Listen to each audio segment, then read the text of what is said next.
कहा यार, पहाड़ों के सपने दिखा के कहा यार रेगिस्तान में लाके छोड़ दिया यार। कहाँ लेके आए, यहाँ तो पानी की भी कमी है, यहाँ तो लोगों में भी कमी है यार। कहाँ ले, तुम यहाँ के लोग ही इतने कंजूस हैं। अपन जितने जनों को दान दे सारे कंजूस हैं, एक भी रुपया नहीं निकलता। हाँ सर, कमी तो है बिल्कुल। हम क्या है कि अगर घी के अंदर मक्खी भी मर जाती है ना तो उस पर लगा घी भी नहीं छोड़ते हैं, इतना कंजूस है हम। कैसे? एक बात बताता हूँ आपको।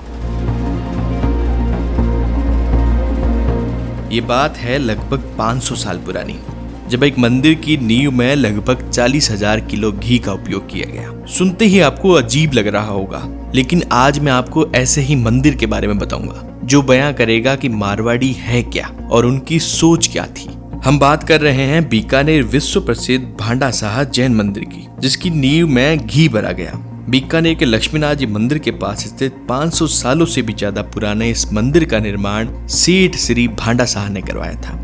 इसी वजह से इसका नाम पड़ा भांडा साहा जैन मंदिर। इस मंदिर में भगवान सुमतिनाथ की बड़ी ही सुंदर मूर्ति है। सेठ भांडा साहा के कई व्यापार थे, उनमें से एक व्यापार घी का भी था। और एक दिन सेठ जी अपनी दुकान पे बैठे थे और मंदिर के निर्माण को लेकर मंदिर के सूत्रधार यानी कि कॉन्ट्रैक्टर से बात कर रहे थे। उसी समय एक मक्खी घी के टीन में गिरकर मर गई। सेठ जी की नजर जब उस मक्खी पर पड़ी तो उन्होंने अंगुली से उस मक्खी को निकालकर अपनी जूती पर रख लिया। जब मक्खी पर लगा घी जूती पर लग गया तो सेठ जी ने उसे हटा दिया और मक्खी को निकालते समय अंगुली से जो घी जमीन पर गिरा था उसे उठाकर भी अपनी जूती पर रगड़ लिया। जब उस कॉन्ट्रैक्टर ने यह देखा तो मन में विचार करने लगा कि जो आदमी घी के 4 छींटों के लिए इतना लोभ करता है वह इतना बड़ा मंदिर कैसे बनवाएगा। थोड़े दिन बाद जब नींव भरने का समय आया तो कॉन्ट्रैक्टर ने सेठ जी को कहा, यदि आप चाहते हैं कि मंदिर बहुत लंबे समय तक चले तो इसकी नींव में घी व खोपरा डालना पड़ेगा। सेठ जी ने बिना समय लगाए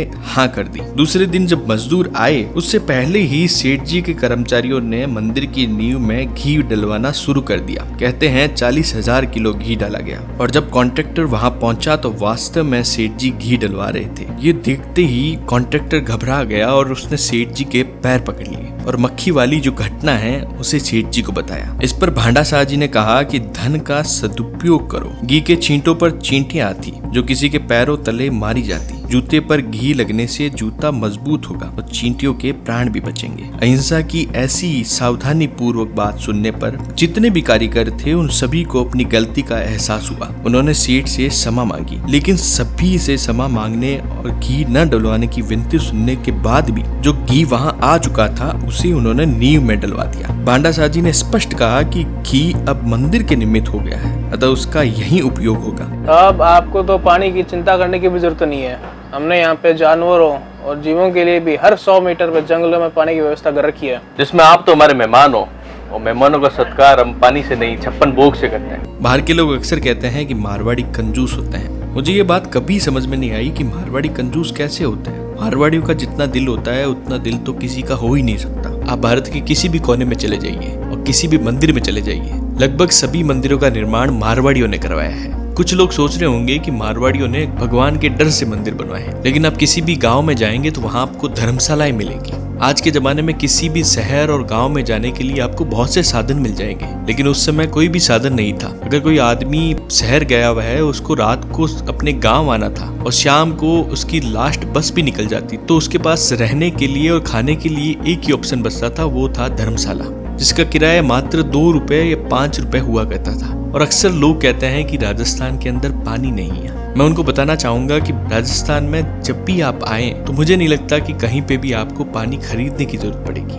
बाहर इतनी नदियां और पानी होते हुए भी आपको पानी बिस्लरी से पीना पड़ता है या खरीदना पड़ता है। लेकिन बीकानेर के हर 100 मीटर पर आपको एक प्याऊ मिल जाएगी जिसके अंदर ठंडे और मीठे पानी की शानदार व्यवस्था करी गई है। और अगर आप यहाँ के रेगिस्तान के जंगल में जाएंगे तो हर 2 किलोमीटर से भी कम दूरी पर जानवरों के लिए भी पानी की व्यवस्था करी गई है। और राजस्थान में जब भी आप घूमेंगे तो आपको हजारों हवेलियां दिखाई देगी। वो सारी हवेलियां खाली है, जिस और हम एक मकान के लिए पूरा जीवन लड़के निकाल देते हैं, लेकिन मारवाड़ियों ने इतनी बढ़िया और इतनी शानदार हवेलियों को छोड़ दिया बस इसीलिए कि उन्हें और आगे बढ़ना था और आगे बढ़कर लोगों की सेवा में हमेशा आगे रहना था। तो दोस्तों, आपके भी फ्रेंड लिस्ट में जितने भी मारवाड़ी है उनको आप कमेंट में जरूर टैग करें, और अगर ये वीडियो आपको अच्छा लगा तो ये ज्यादा से ज्यादा लोगों तक शेयर करें।